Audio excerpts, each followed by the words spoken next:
Okay, so for this, I want you to compose something, and that can be with musical instruments, like maybe you do a saxophone, clarinet, guitar, piano. Maybe that's a bunch of characters. I did a little bit of both, but I want you to kind of make a composition. Let's try to do at least 3 things, not super tiny, but we want them to be interesting where we can see them. And I just cheated and traced them. And then you can decide a couple different things. You can, I'm going to do this in pencil. You can just take a ruler and you just start to split up the space. You can do straight lines.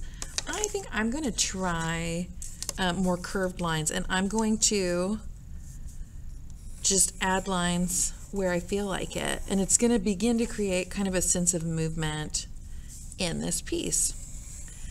And then I'm going to color those in.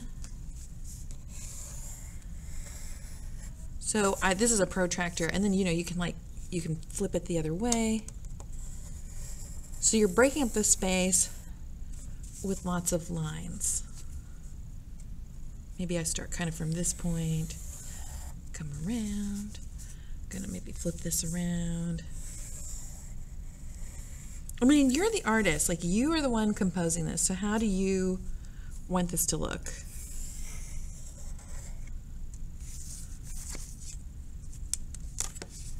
And maybe some lines are closer together. Maybe some lines kind of go through everything else. Maybe some are shorter. Okay. So let's just pretend that I've covered this all, and then I'm going to, within each piece, in fact, I'm going to make some of these a little bit smaller. Oops, sorry. I'm going to just take a ruler real quick and maybe make some smaller.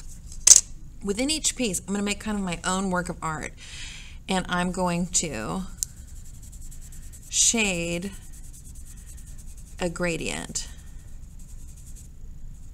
So I'm going to start kind of like with one color, make it a little bit darker. I'm using that scumbling technique where I do lots of little circles.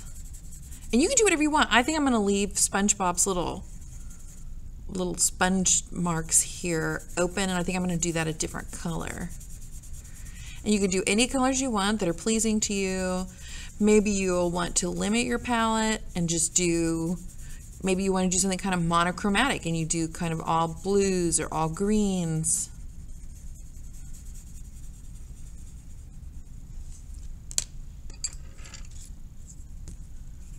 So then I'm going to kind of, within each box, I'm going to kind of start on the edge and work in towards the middle as I color. And I'm going to try really hard, once I start getting in this middle part, to blend these together.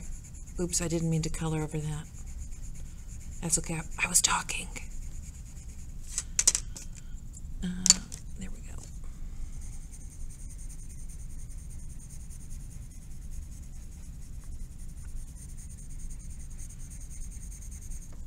And you can go back and, you know, just kind of get sort of zen in the moment. You can be solving world problems in your mind. You can be praying. And you can just kind of keep adding color, maybe make this darker. And remember, on some of those video examples we watched earlier, when they kind of do more horizontal lines that go back and forth this way, it can be a little easier to blend.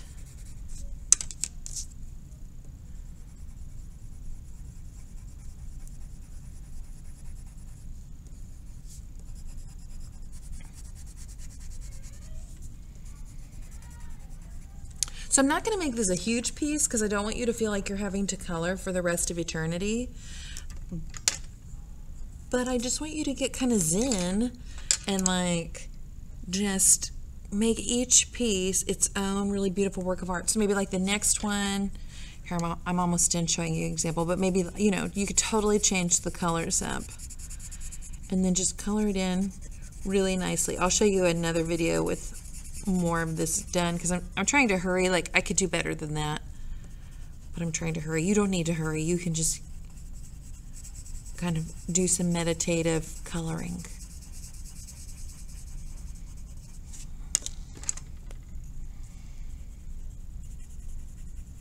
And you can pick all your favorite colors. And I just want colored pencil right now. I don't want any markers. No markers. Not yet. Okay, I'm going to let you work on that.